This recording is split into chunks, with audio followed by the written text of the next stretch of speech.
Okay, so good morning to everyone. Today I am going to discuss about dynamic braking and how to select it. And I'll take one example. Basically, this is for hoisting application, hoisting EOT application. During hoisting and lowering, how to select that value of the dynamic braking register and where it is to be connected. For that I will be, and how to parameterize it. I'll take the example of I'll take a particular VFD model Altivar 71, which is make is Schneider, and how to parameterize after connecting the where is to be connected, how to parameterize, and what is basically 4-quadrant operation of a variable frequency drive. So let us understand it.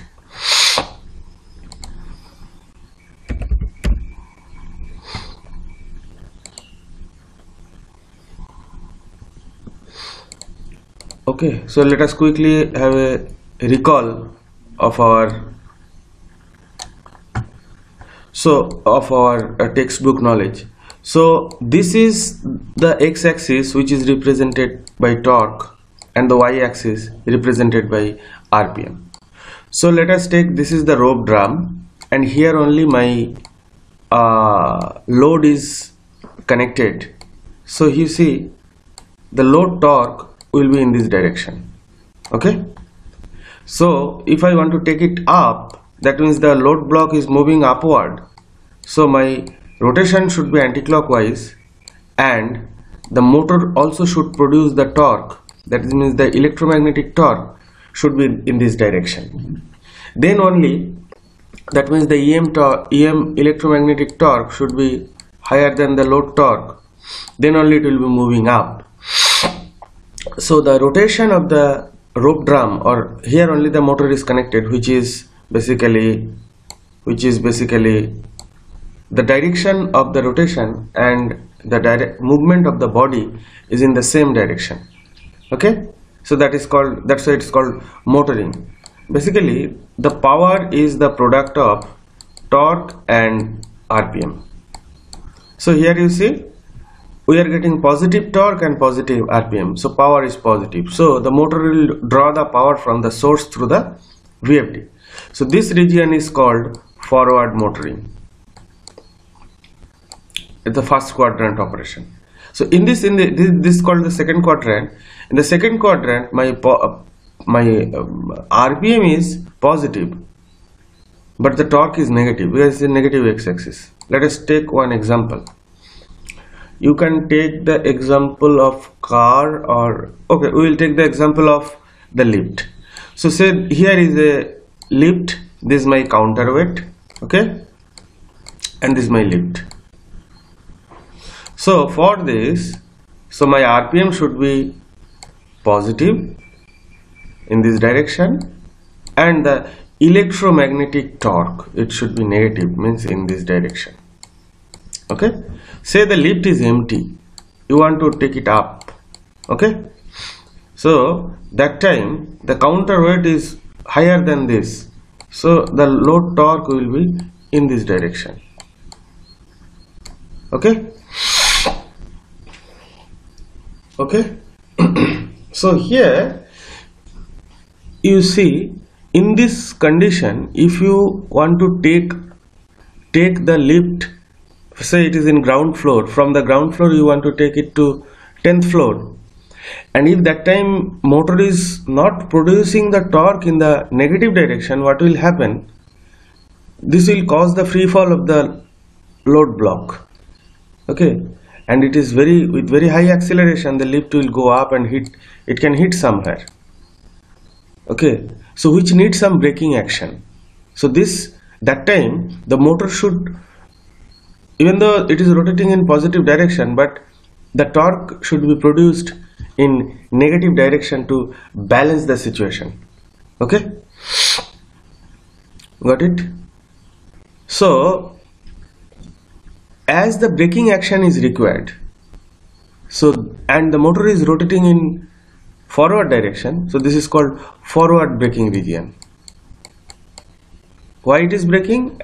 Here you see torque is basically power is the product of torque and RPM. So torque is negative into RPM is positive. So total power is negative. That means now the motor, and in any condition, if it is the speed of the machine, say the motor is connected with power, that means the rotor is getting already excited through the induction. I am talking about induction machine. And if that times any transient condition, the speed of the rotor is crossing the synchronous speed, it is going to regenerative mode. Okay, so that time the DC bus voltage will shoot up. So this condition is called forward braking. Let us take another example. So in this quadrant, my RPM also negative and my torque also negative.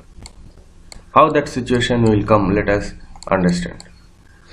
Okay, let us take the example of same lift. You can take so many examples, but I am telling as per my this one. So say now the lift is empty, again it is counterweight like that.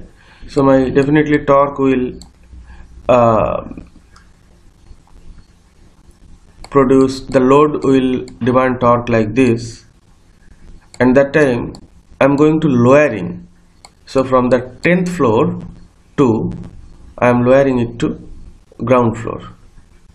Okay, in this condition, you see the motor should produce negative torque.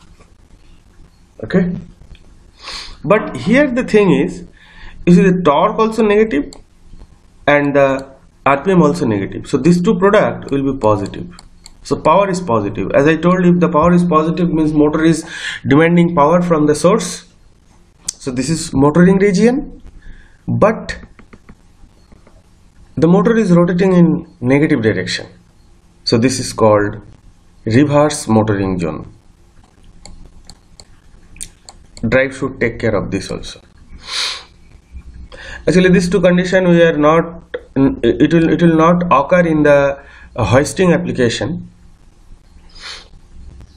Now I am taking the fourth case. So here this is the rope drum and this is my load block, and we are lowering it. Okay, so here you see, if you lower it, so my load torque will be in this direction. So motor should produce, the electromagnetic torque direction should be like this, but as I am lowering, so my RPM should be again clockwise direction. It's negative. So that product, again the product is negative because torque is positive but RPM is negative. So power is negative. That means if the power is negative, means from the motor the power may go to the source through the inverter. Okay, so any condition or due to any transient, if this load started to free fall, okay, or this torque is slightly lesser than, significantly lesser than this load torque, then if it is crosses the synchronous speed, if the machine crosses the synchronous speed, what will happen? You see, so this is my curve. So here this is my synchronous speed. So if we cross it, or somewhere here it is going, you see my torque is here, it is negative torque. That means it is going to regenerative mode. That means that time the induction machine will work as induction generator, which will suddenly shoot up the DC bus voltage. Actually, inside the VFD, basically there is one. This is one rectifier, so which is converting the AC to DC. This is your 3-wire line. Okay. Here, this is the capacitor, filtering, and now here there will be an inverter which is converting the DC to AC. This is connected to your motor. Okay. Now in this, if the machine is going to braking mode, we are not considering the second quadrant because I am talking this especially for hoisting application. So you can consider if it is in fourth quadrant, that time what will happen, this DC bus voltage will shoot up. So how to compensate it? So now if I connect, so this is the say terminal A and terminal B, this is the DC voltage terminal. Now if I connect a resistor, okay, if I connect a resistor there through a switch, another IGBT or something like that, or any semiconductor switch, so this is A and this is the terminal B. You can take here one freewheeling. If I connect right like this, what will happen?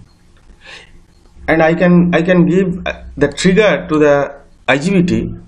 Okay, here again you put one freewheeling. So if I connect in this fashion, and if I am monitoring the DC bus voltage, and once due to this second and fourth quadrant operation, anytime if the DC bus, if it is going to regenerative mode, and if the voltage of the DC bus voltage is getting shoot up, I will trigger this, I will fire this IGBT, then the extra voltage till the DC bus voltage is coming down to its desired value. That time I will keep that IGBT switch on, and the excess voltage will be dissipated. The excess voltage will cause the flow of current through the resistor, and the excess power will be dissipated by producing heat. Okay, so this resistor should be connected with the heat sink. So you have to decide whether it is it should be natural cooled or force cooled, whatever may be. How to do the heat sink sizing calculation, that is already there in my channel somewhere. There I very clearly explained how to select it. So this resistor should be selected with the accurate heat evacuation system. That means that produce, because entire power will be dissipated through the heat. Okay, you know this heat will be I square RT by J. I square R T means time by J. So you should able to calculate this details heat sink calculation. It is there somewhere in my channel, how to select the exact heat sink. Okay, so this is the thing I was trying to. Now I'll go to the calculation of it. So the DC bus voltage, so that is the peak basically. So my RMS voltage should be is equal to my VDC by √2. It is sinusoidal.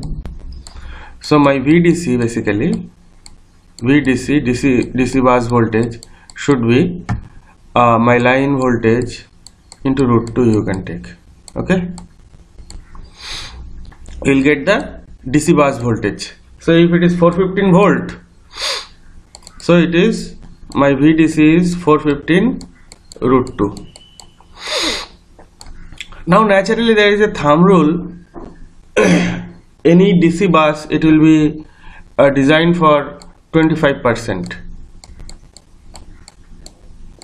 So the voltage at which that IGBT which I shown, IGBT which will trigger to dissipate the heat through the resistor, that voltage is this 415 root 2 into 1.25. This is my voltage at which the IGBT will be triggered to bring the dynamic braking resistor into picture, so that the excess voltage will be dropped down by flowing the current through the resistor. Okay, now we need to find out the peak power. If you remember the speed torque characteristics, it is like this. So this is your lock rotor torque, this is your pull up torque, and this is the pull out torque. If you see that, so average it's a thumb rule, but I consider the maximum torque which can be considered during the peak power calculation, that is 1.5 times of the rated torque. Okay, say the motor I am using, say in my 2.2 kilowatt into 1.5, so that is my peak power. Okay, now the value of the resistor, so power is equal to V square by R, P is equal to V square by R. So this is V square by power, here is PP. So this V means this V, and this peak power means this P. So you can calculate how much it should be.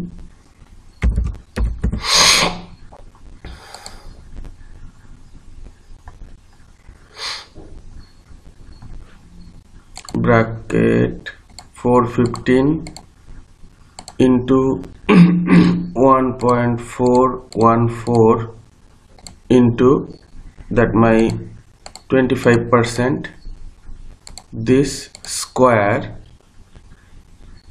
divided by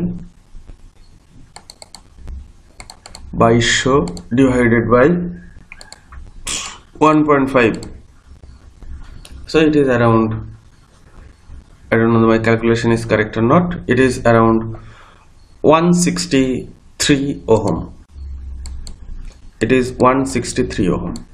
You may not get exactly that ohm in the market, so you should trade off which one is the nearest, and as per that you have to consider the calculation. So this should be the rating and this should be the value of the resistor. And what should be the power rating of the resistor? It's a thumb rule. I'm not detailing about where this all values, how it is coming, because this is the very fundamental basics. So this will be my peak power,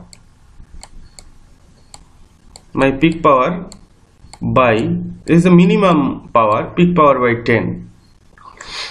So this will be around, so 220 into 15, 220 into 1.5, so around 330 watt minimum, 330 watt. This is the minimum rating.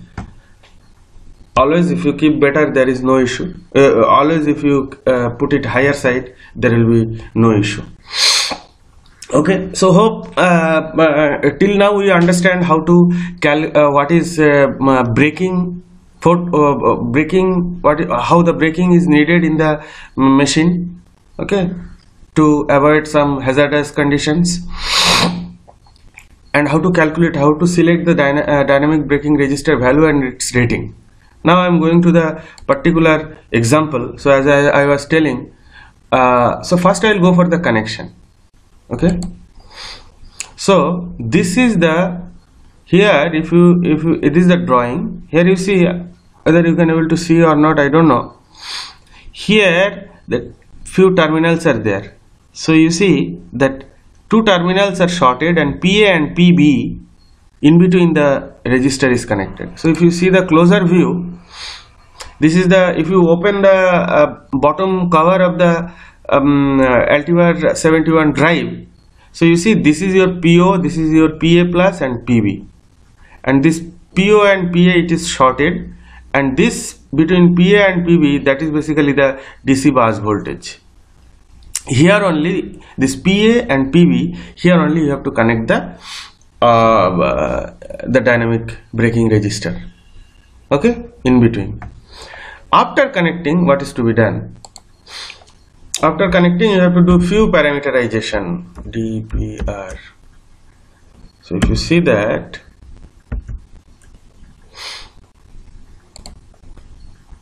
these are the dynamic braking protection, this area.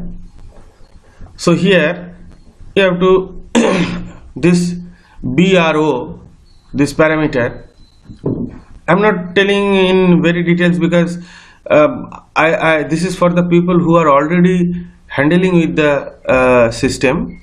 It is not for the beginners. For this part, previous part can be applicable for anybody, new learners also. But this, who are the people already professionals, they are in applying this concept is in industrial application. For them only I am telling the second part, how to parameterize.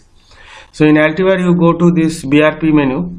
Inside the BRP there is a parameter BRO. So here you have to select yes.